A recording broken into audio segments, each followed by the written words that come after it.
And we are live. Good afternoon, good morning, good evening, wherever it is you are hailing from.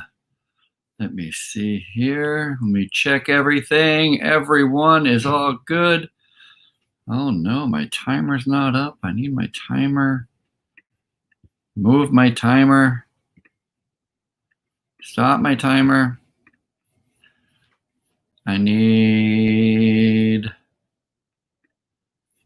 butts. That's my little program that I use to log on and off the radio. So here we go.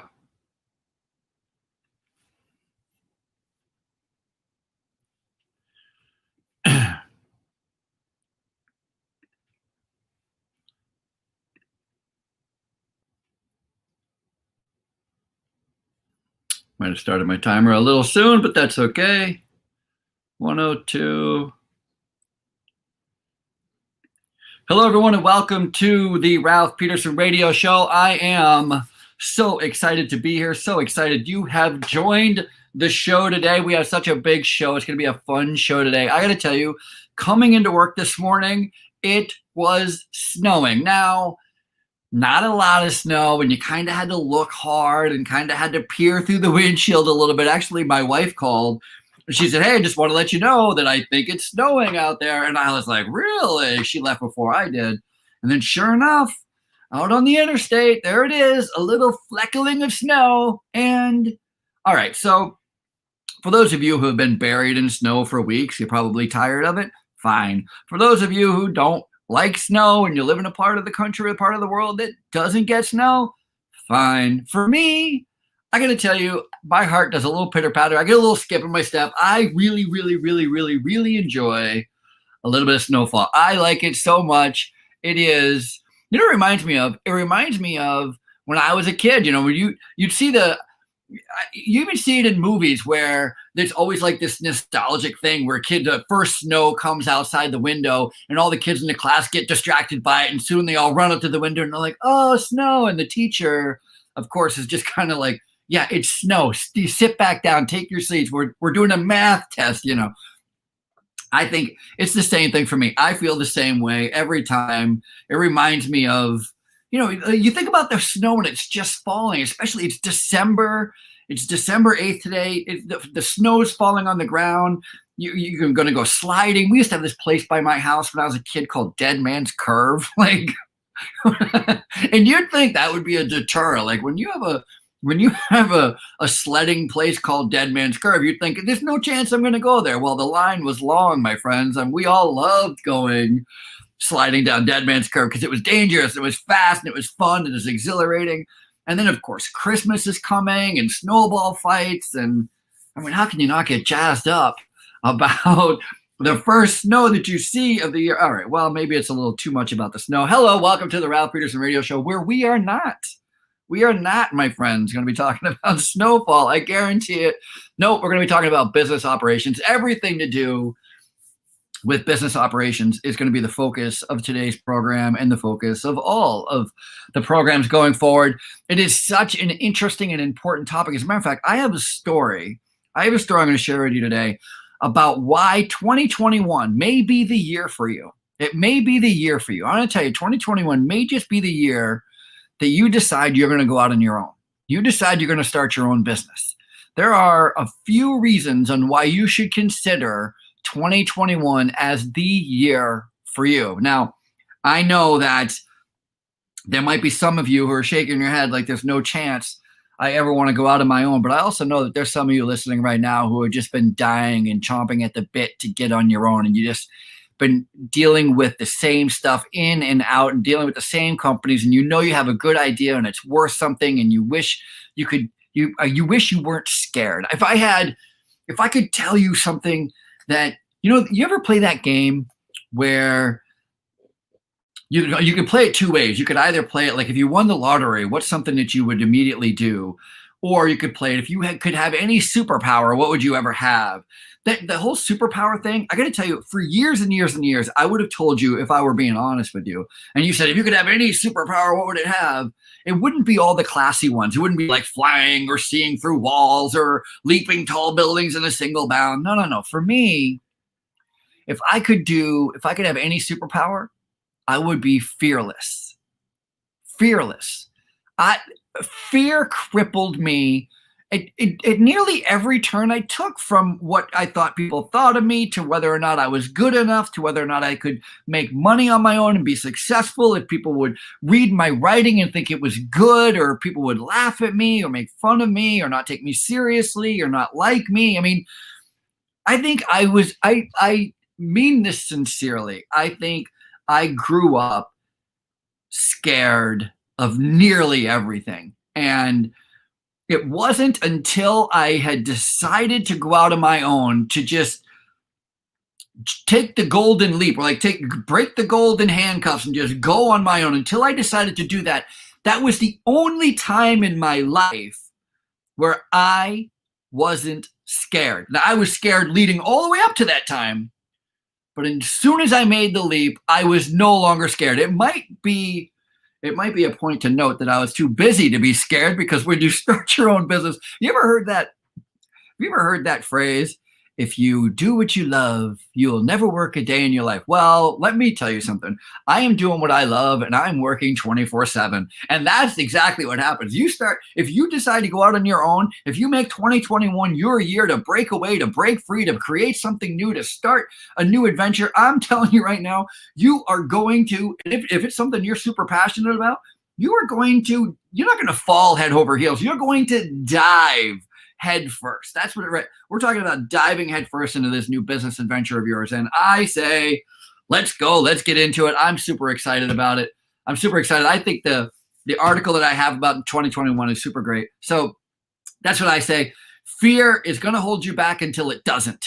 Once it doesn't hold you back, my friends, man, does it not hold you back. So before we get too far into this, before I go off on another tangent, let me go ahead and bring us back to reality here. We are on the IBGR network, and therefore have to pay a couple of bills. If you would like to be part of this program, you can do so in a couple of ways.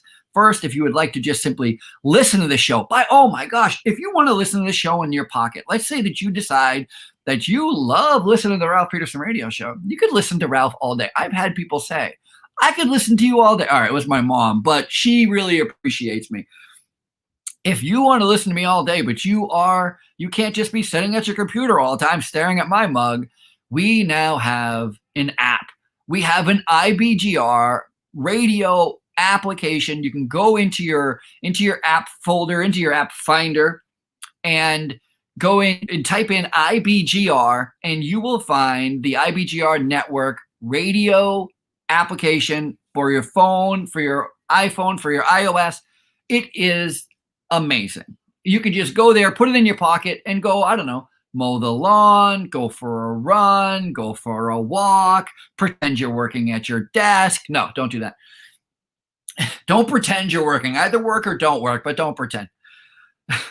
The IBGR app is free. It's available right now, and it is super, super exciting. It makes everything that we all do here at the IBGR radio profit radio station, it makes everything we do all that more convenient, and all that more, what's the word I'm looking for, when you can travel, when you can take us with you, whatever that turn of phrase is. So we're very excited about the new app. So go get the app, download the app. You can favorite shows. And of course, you need to favorite Ralph Peterson, the Ralph Peterson radio show. If you would like to do other things, if you want to listen to past episodes of the Ralph Peterson radio show, you can go to IBGR, go to IBGR.network, go to the community of commerce, become a member of the community of commerce. You can download all the past shows. They're in podcast form. Also, we also put all the past shows up at ralphpetersonpodcast.com. That's where all the past radio shows are, all the past podcasts are that we're doing. By the way, we have a bunch of very exciting podcasts that we're going to be guests on coming up here at the end of this week. So we're very excited about that. Also, we are live streaming right this second. If you want to see what it is I look like, and actually I'm undercover, deep undercover. No, I'm recording from an office that is not mine. This is not my office. I had to bribe someone to let me use their office so I can conduct the radio show. So I'm on a remote location, a secret remote location. I'm surrounded by PPE, if that knows your name, that's personal protective equipment. Once you're around, you're surrounded by personal protective equipment. It kind of gives it away where you might be broadcasting from, deep in the bowels of some type of health facility. And that's where I am today. So I'm very excited to be here.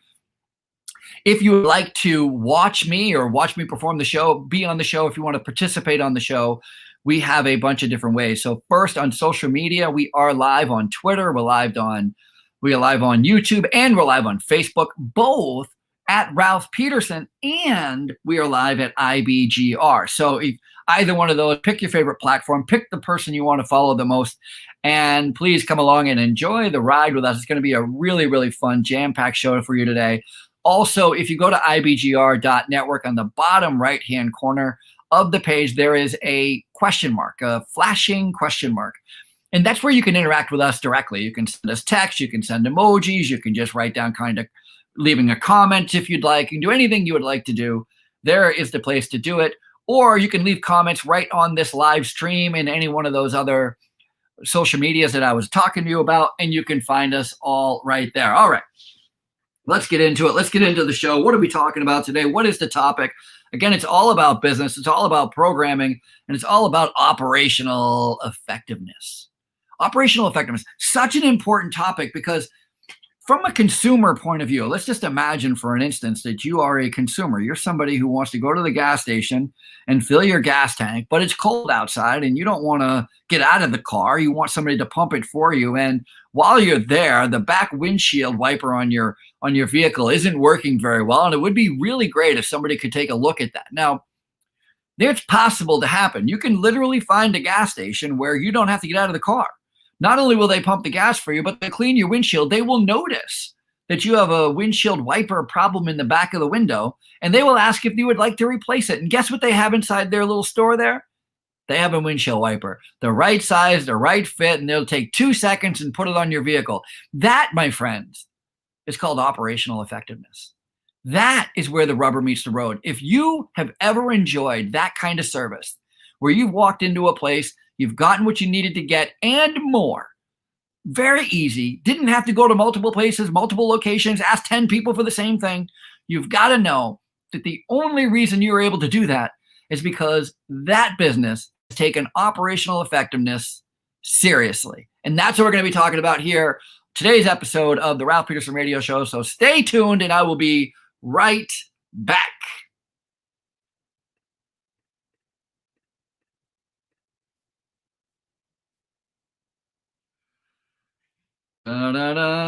Where's my Slack? Okay, so Slack is good, loud and clear on Slack.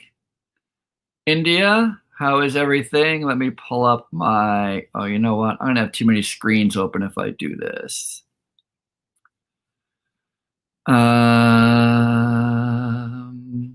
Okay, India, can you not hear me? Let me see here. Can you hear me? I should be live. I thought I was live. I am live.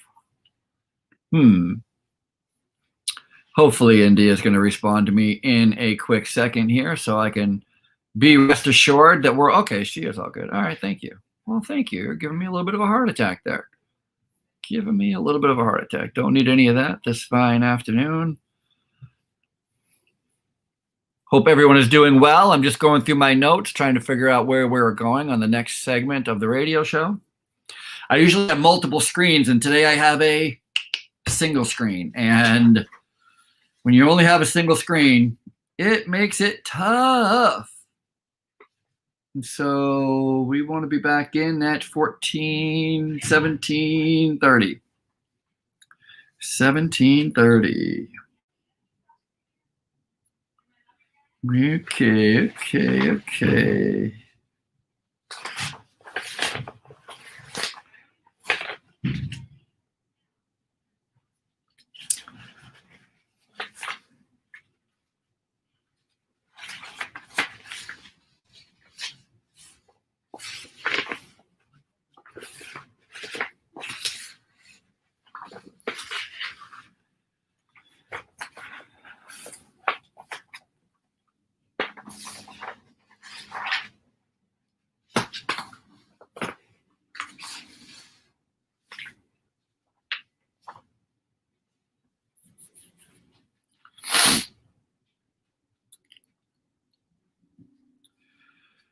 All right.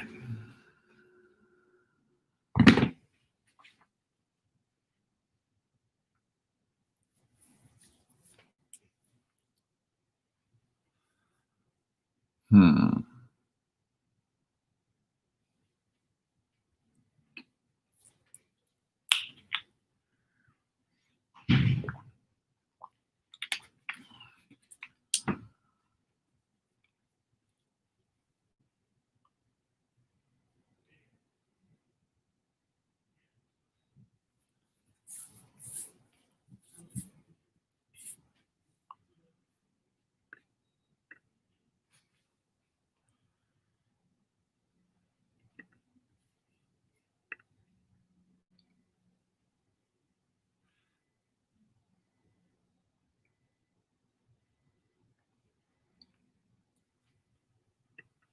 Hello, everyone. Welcome back to the Ralph Peterson Radio Show. We are very excited to have you. It's going to be a big show. It's going to be a lot of fun.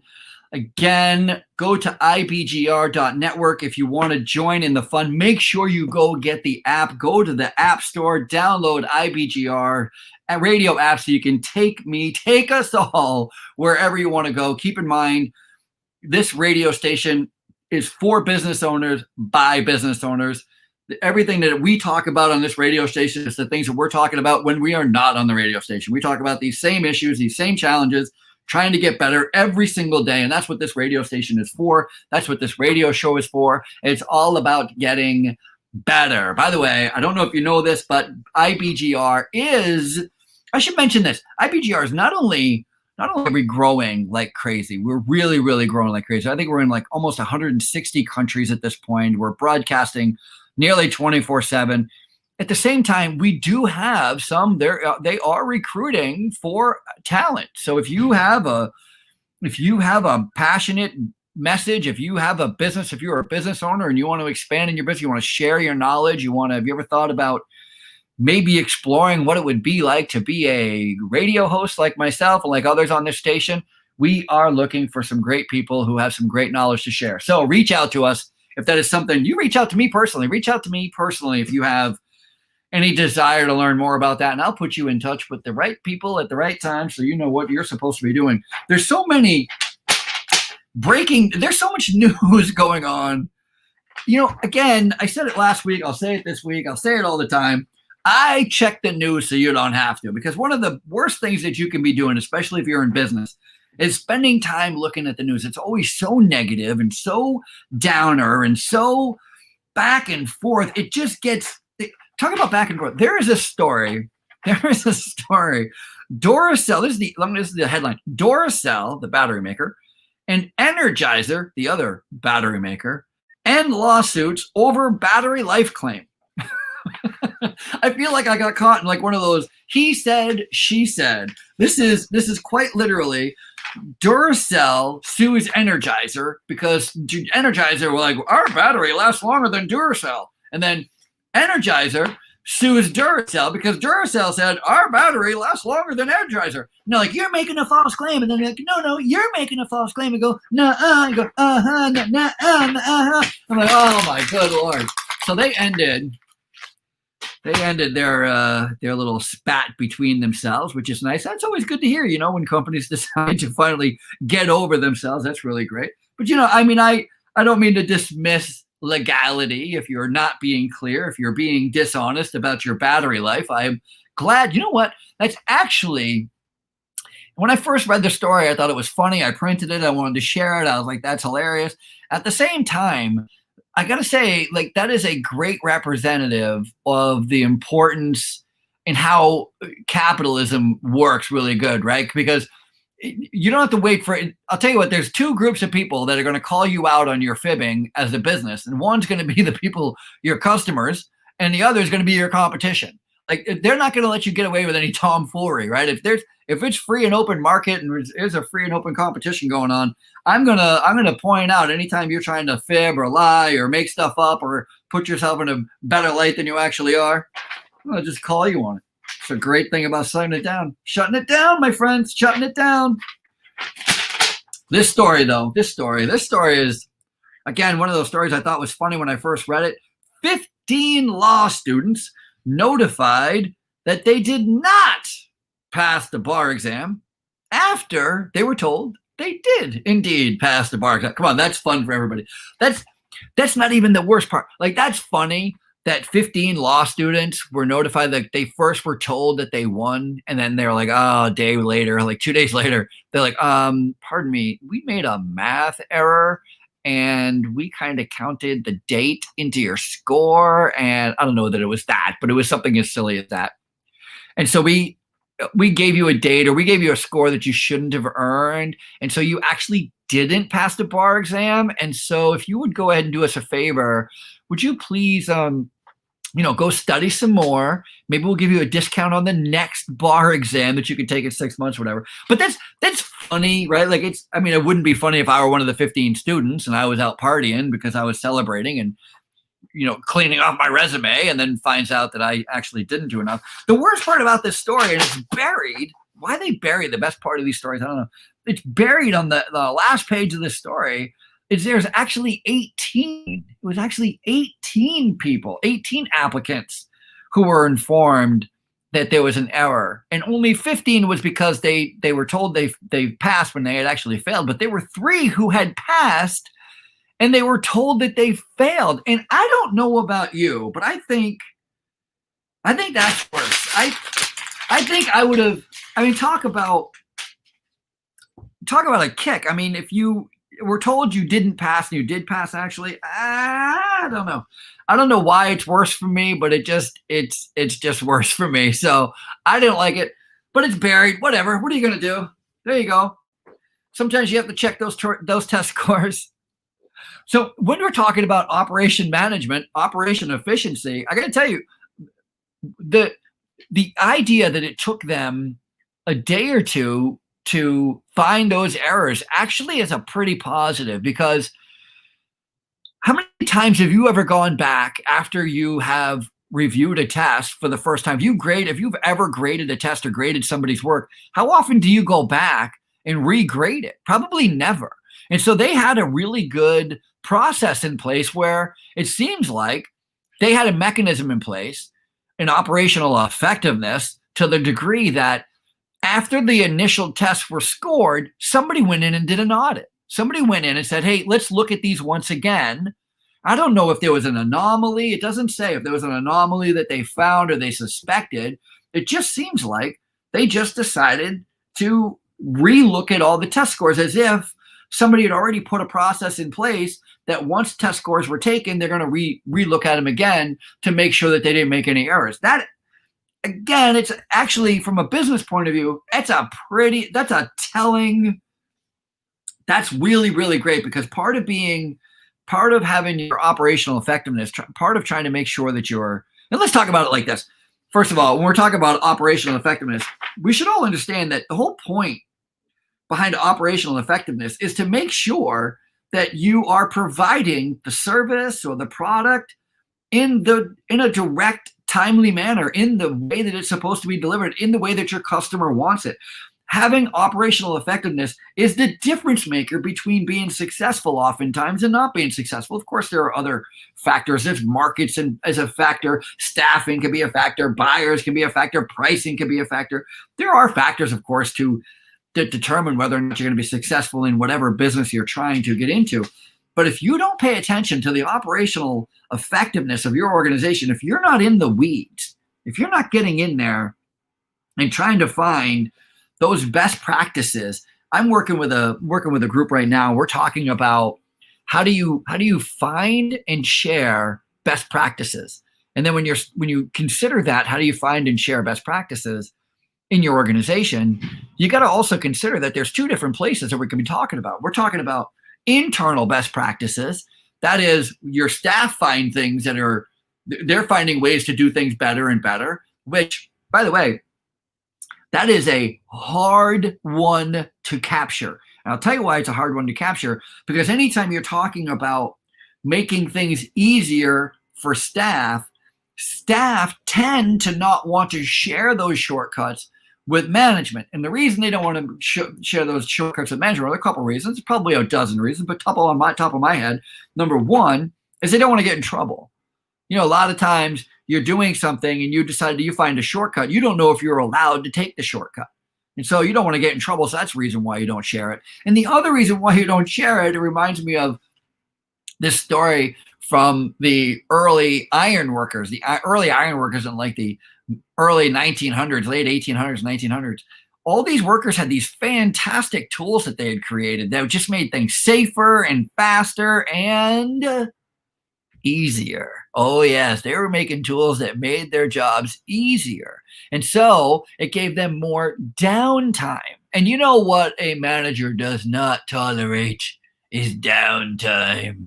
And so they were always weary of showing these tips and tricks and tools to their managers because they didn't want the manager to then expect them to be able to do more. So there's always been this battle between employees and management when it comes to sharing those best practices internally. But then that's not the only place you can get and learn best practices. You can learn it externally. And indeed, listening to this radio program on a weekly basis, or any of these radio programs on the IBGR network, this is one way to gain external information. This is how you get external best practices. I'm talking about some best practices here and there, and others are as well. And you can do the same by reading books, attending conferences, going to supply vendors. Everybody has different vendors. You wouldn't believe how much information is at your fingertips. I don't care if you have one vendor that you're dealing with, one supplier that supplies your goods or service, or part of your goods or services, or even supplies your food or supply anything to your office or to your organization. I guarantee they are really good at having their own information because they're always wanting to be a valuable resource to their customers. And so I often find one of the most valuable places that I get external best practices, where I learn external best practices, is from my vendors, from people outside of my organization. That's not to say I don't learn them internally. I do, but that's a cultural thing too. You got to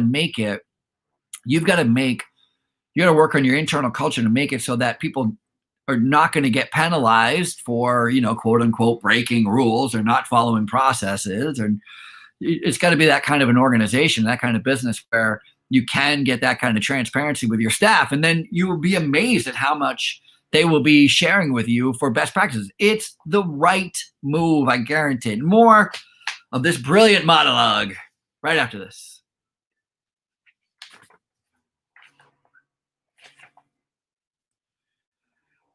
How's everyone doing? All right? India's good. You didn't see me at first, but now you do. All right. All right. That's good. Let me talk to Mr. Bill, program director.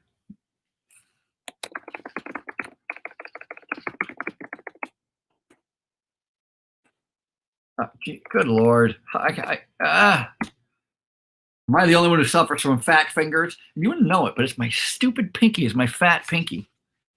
It's not a fat pinky, but I'm always tripping up on my pinky for some reason. When I type. I try to type too fast, and I'm not that good. So, that's what happens. All right. India gives me the thumbs up. I like that. See, she's got a fat thumb she's showing me. Good for you.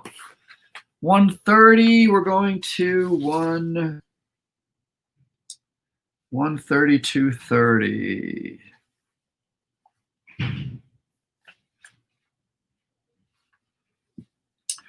$132.30. I think the way that we're going to go for the next segment is we're going to talk about IKEA, Australia, and you know what? For giggles, we'll throw in a little China. Why not? IKEA, Australia, China. Let's talk about some China.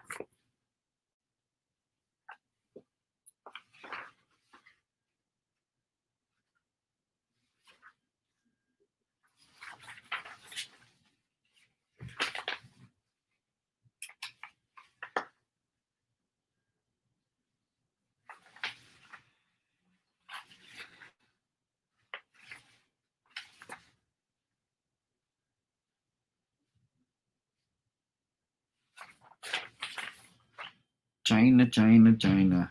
Oh, what did I say? I said IKEA, Australia, China. Should put the stack in the right order. That would make a little more sense.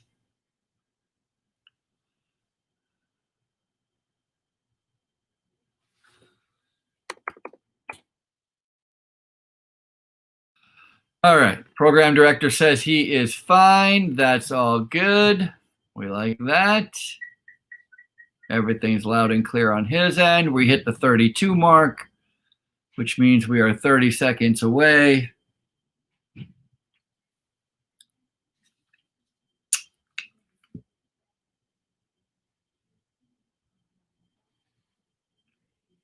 Starting the timer. Here we go.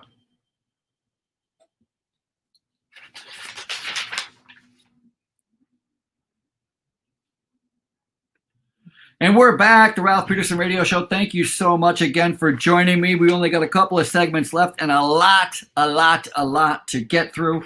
Again, one thing that I want to say once again is I want to thank IBGR Network. If you are in any kind of business, you got to know that Tuesday is just about operations, but every day of the week is a different day of the week. So did I just say every day of the week is a different day of the week? All right. Well, I did say it, and I'm sticking by it. That's right. I did. Yes. Every day of the week is a week. Sometimes. Every day of the week, there is a different focus for this radio station. There is a sales focus, a marketing focus, a people, where a management people focus, an operations focus. So every day is something different. So that's why you should listen every day. That's right. Everyday listeners is what we want here. IKEA. Talk about operational effectiveness. IKEA has decided it is killing. That's their word, this article. I got to tell you, I do enjoy it when the word kill is in a publication. I don't know why. I just do. IKEA is killing off its famous catalog after 70 years. The retail giant's online growing sales is growing 45% in the year of in August. 45% in the year to August, and it remains strong even as stores reopen after lockdown, which means what IKEA has determined is they don't need to put this very costly, very costly. How many were they printing? They were printing 200 million of them. 200 million of them at their peak in 2016. 32 languages. What? That's not just a lot of paper, friends. That is an awful lot of money. That's a lot of money. That's a lot of money to be spending to get people to look at your catalog, to buy your products. And think about that cost of sale, the cost to sale ratio. It's got to be pretty high. That's a lot of those catalogs. I love their line in this article. They're quoting the IKEA rep, and the IKEA rep says that they're ditching the paper catalogs to help the company with its ambition to be more environmentally friendly. You know what? I say good for you. I like the idea of being environmentally friendly, but between you and me, I say BS. If it made sense to continue to print those things on gold plates, they would print those things on gold plates. Environmentally friendly. All right. Now, I like companies that are environmentally friendly, but you just throw it in there, and I just kind of like, I don't know. I remember years ago, there was a big environmental movement. You guys remember this? There was a big environmental movement to get rid of styrofoam cups. Do you remember that? I mean, styrofoam was evil. I mean, it was worse than the Antichrist. I mean, I remember, people were marching in the streets over styrofoam use. They just wanted to ban it so bad. And so McDonald's and Dunkin' Donuts and all the, Burger King, all these fast food joints, they all got on board, like it became, like this political softball where it's like, it's better to just give in, because even though there's going to be more cost to go with paper, everyone's going to be willing to buy the higher premium or higher cost product because they'll appreciate that it's, we're using paper and not the styrofoam, which is super cheap, and everyone's on board. Well, guess what? They went and they got rid of all the styrofoam and they went to paper cups. And guess what we did? We complained. How dare you raise the prices? I'm not going to shop here. I'm going to bring my own coffee. I'm going to bring my own sandwich. And McDonald's and Dunkin' Donuts and Burger King and Wendy's and all these places, they're like, wait a minute, our sales are bottoming out. What's going on? So now I tell you that story to tell you this, my friends. You go to a coffee shop. You see if they have styrofoam coffee cups. I'll bet you $1 to donuts. They do. They do. Because even though they were like, oh, we're environmentally friendly here, and we understand that the styrofoam is making a very big impact on the environment. And so out of the expense out of our own pockets, a tough decision, one that we didn't want to make, but because we're an environmentally conscious company here, we are going to stick to our guns, stick to our morals, and we're going to get rid of those damn styrofoam cups. Oh, wait, what? They're too expensive to paper ones? Check that. Can we just go back and put the styrofoam in place and not tell anyone? Yeah, you don't have to make an announcement. Just do it. Nobody knows. More the merrier. Speaking of merry, Australia, yes, this is the way I decided to do a radio show. Australia, I'm all over the place. Australia has run out of Christmas trees. Australia has run out of Christmas trees. People have had, this I'm quoting, people have had a tough year, and they want to get to Christmas sooner than later.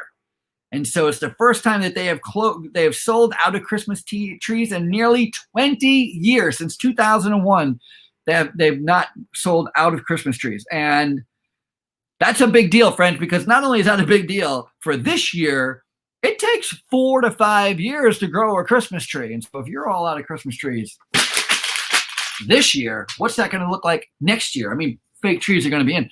Real trees, I mean, there's a run on real trees in China. They don't have any Christmas trees left this year.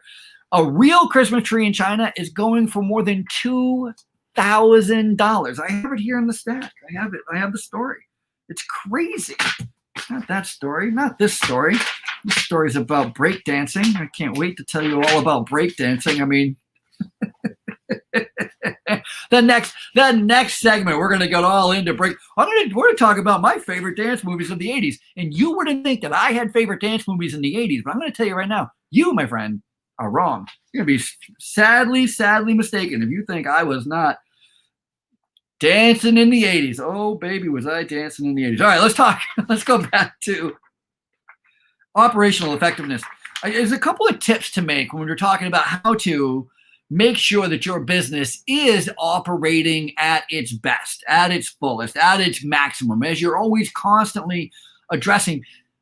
I can't stress this enough. We're always trying to be proactive, and that doesn't mean we're always capable. It doesn't mean we always get it right, but we are always trying our best to be proactive. We want to always try to see down the road what the problem is going to be, what issues could be arising, so that we can succeed, so that we can be a better service to our customers. That's the whole point. So I'm going to give you a quick 5 quick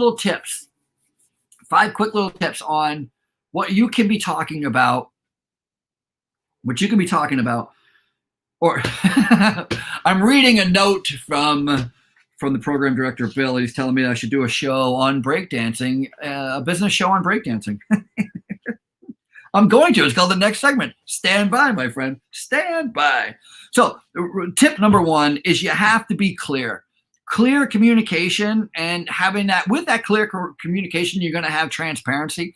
And with that transparency is really starts to ripen for collaboration. And I think that is the launching point. The first thing you should be doing is getting clear with how you're going to communicate, who you're going to communicate with, when you're going to communicate, how they can communicate with you.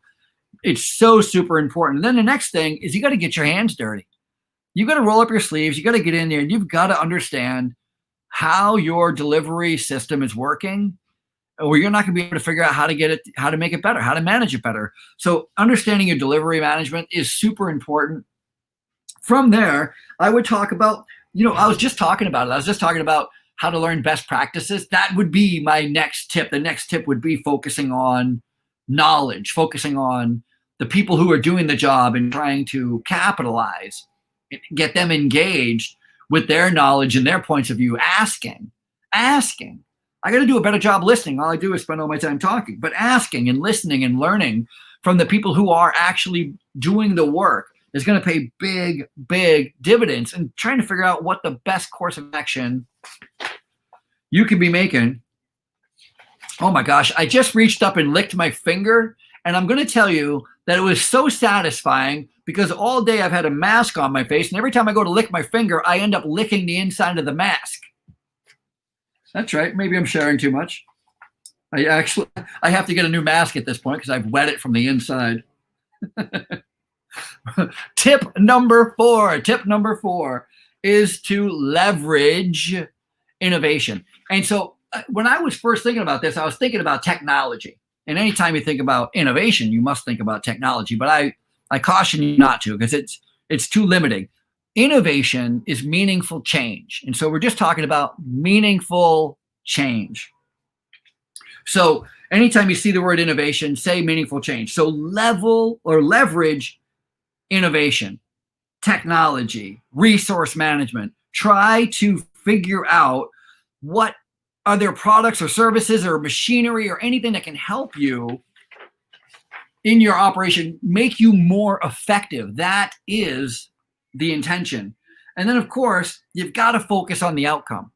You've got to focus on the outcome. You got to focus on improving the employee and the customer engagement. You've got to make them both happy.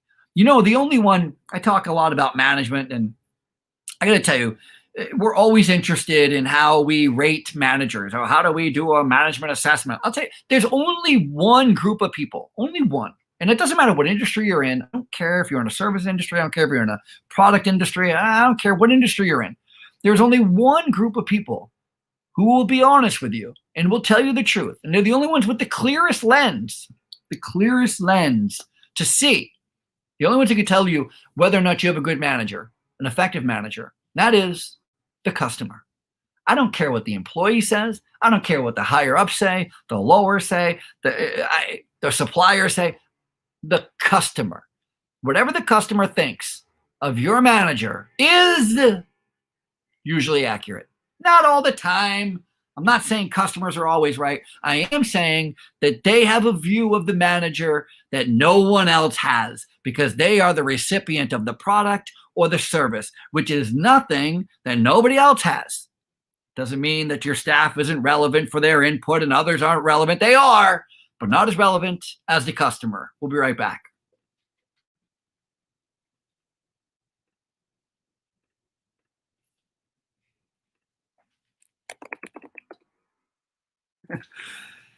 And the program director just said, and I quote, "You are a psycho." Well, that's what you get. You hire me to be on the radio, you get a psycho. What am I going to do? What am I going to do? What am I going to do? What am I going to do? What am I going to do? All right, we'll start the next segment with a little bit of breakdancing. We'll do some recap of the 80s dance movies, which is going to be so fun.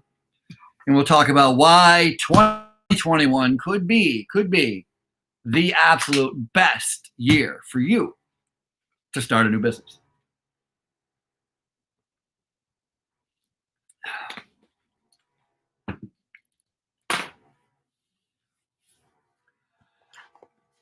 India, are we still all good? I don't know why I keep asking you. I guess because I want to know.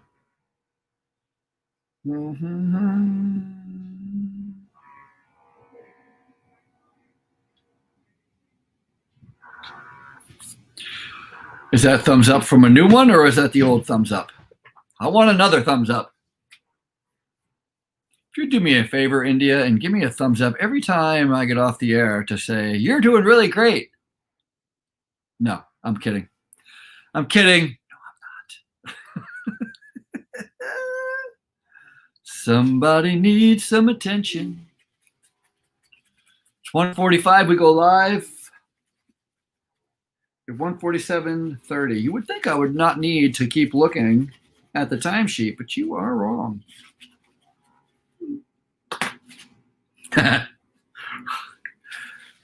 Thank you, India. She gave me a thumbs up. So, thank you. It's funny.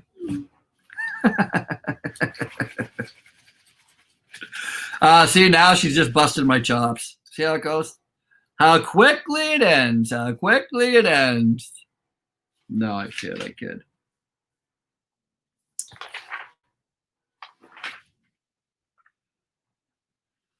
Ah.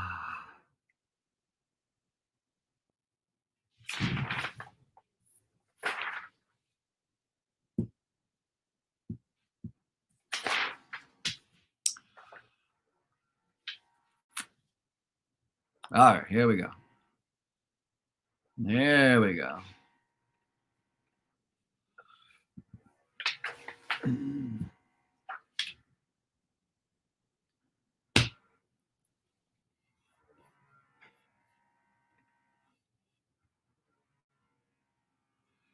Wonder if you can hear this jackhammer behind me. Hope not. That's all I'm listening to. Hello, everyone. Welcome back to the final segment of the Ralph Peterson Radio Show. And listen, do not be sad. This is only for a couple of days. And listen, if you miss me, if you want to see me, no problem. I'm here all the time. Just go to ralphpeterson.com. Go all the way to the bottom. There's a bunch of social media channels down there. You can follow me anywhere. You can send me a message. I'll send you one back. You can listen to past shows. Go to ibgr.network. Join the community of commerce. You'll get access to all the past shows. If you want to just go to the Ralph Peterson Radio Show, you can go there. You can get all the podcasts, all the past episodes. We have new podcasts coming up this week. It's going to be so fun. There's so much going on. So much going on. Did I tell you, by the way, speaking of business, did I tell you that I started another course for the Ralph Peterson Management School of Management? That's right. I started a management school called the Ralph Peterson School of Management. You know who taught me to use my name on everything? A guy by the name of Rush Limbaugh. Rush Limbaugh was saying forever and ever and ever how important it was to use your own name. And so that is what I've been doing ever since. Shout out to Mr. Limbaugh, my favorite. Anyway, so you can go to, or I started a new course on Ralph Peterson School of Management on housekeeping and laundry services for nursing homes. It's called the Standard Health and Rehab. Go to the standardhealthandrehab.com. You can learn all about it. I'm telling you, you're going to be impressive. Maybe not as impressive as breakdancing. In 2024 in Paris, France, over there on the other side of the world, the Olympics are coming, and this year in the Olympics, one of the new games at the Olympics is going to be breakdancing. That's right, breakdancing. I'm going to be honest with you. I would have watched the Olympics as a kid if they were breakdancing. I'm telling you, I would have, because I was so caught up. Let's talk about the 80s and dance movies for just a quick minute. I'm not going to spend a lot of time, but I think it's hilarious. If you think about it, we had the Urban Cowboy. That was John Travolta and Sissy Spacek or Spacek. I don't know. We had Fame. I'm telling you shows that were not my cup of tea. We had Flashdance. I mean, no, these are all.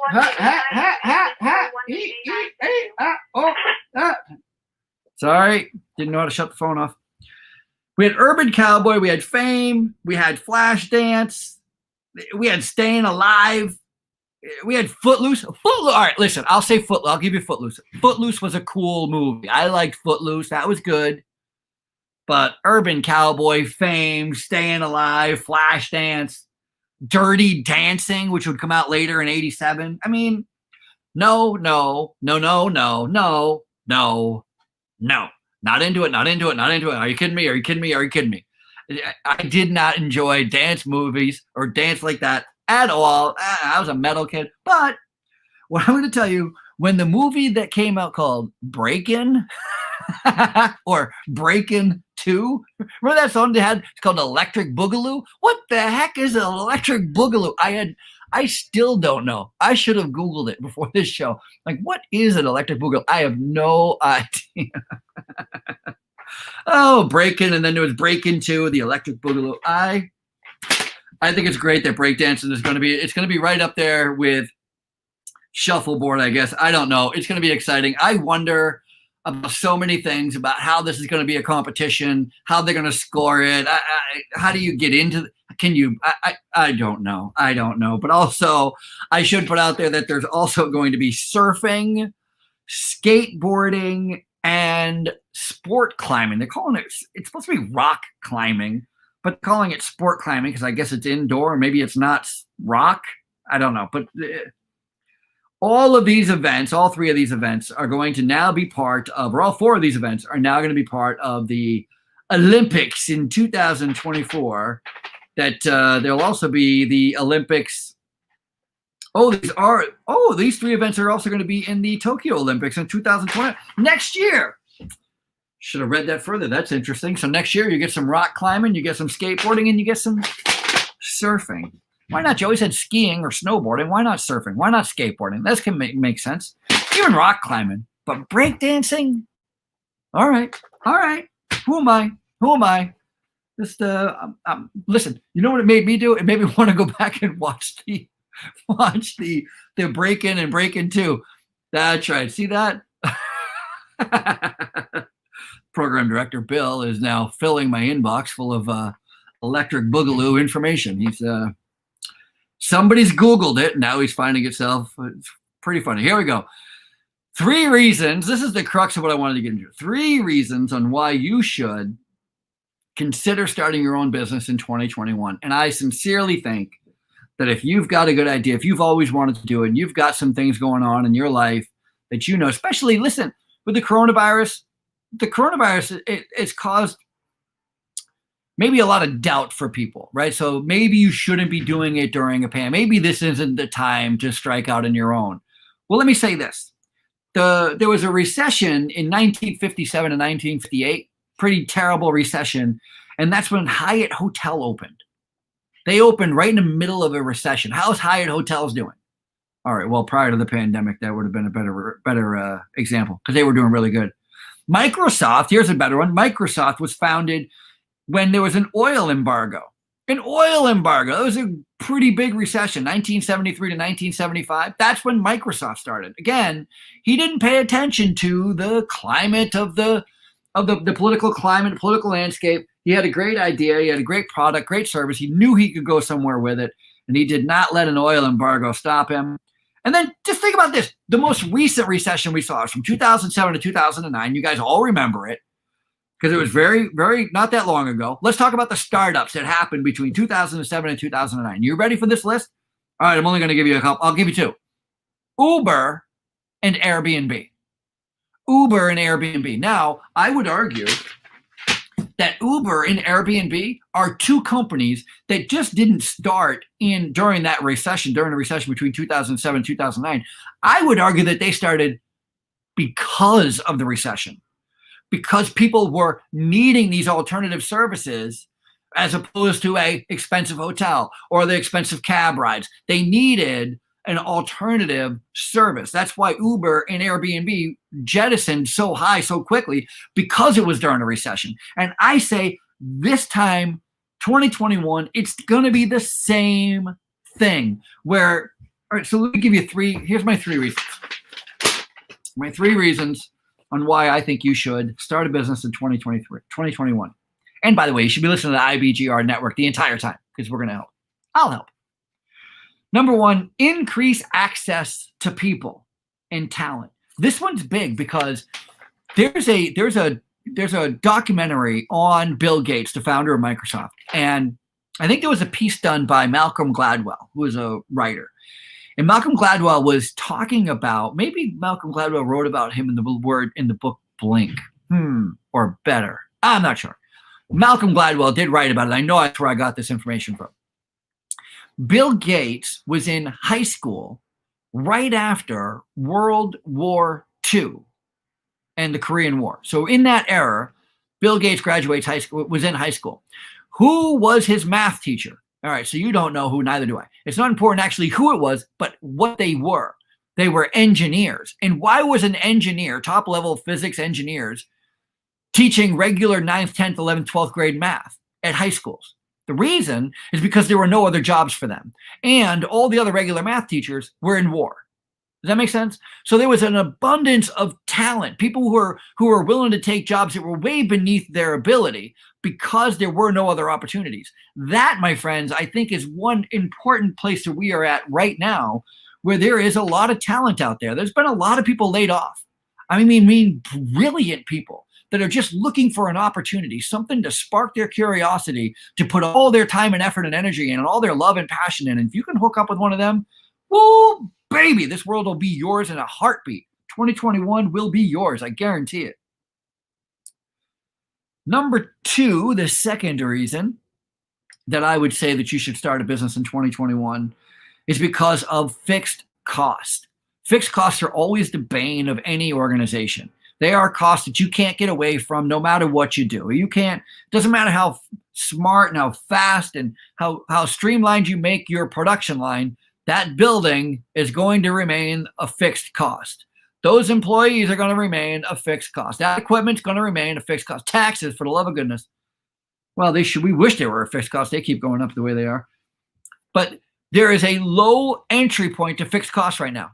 Everything is super inexpensive. Office space is inexpensive. Rental space is inexpensive. Factory space, floor space, everything is super inexpensive right now. It is the time. It's the time. I'm telling you. Be creative out there. It's there. It's yours for the taking. Number three, and finally, the third reason why I think you should start a business this year is because of what they call trisumerism. A trisumer is someone, it's a consumer who tries everything. A trisumer. Because this climate, everybody is willing to try all kinds of, you know how many phones that I have purchased before I settled on the phone that I have? Do you know how many years I've been doing this? How many times I've been doing the using a cell phone and to find which one is best for me, which one is for me, which one's not for me. How many, let's talk about how many phones there have been. Let's just try it.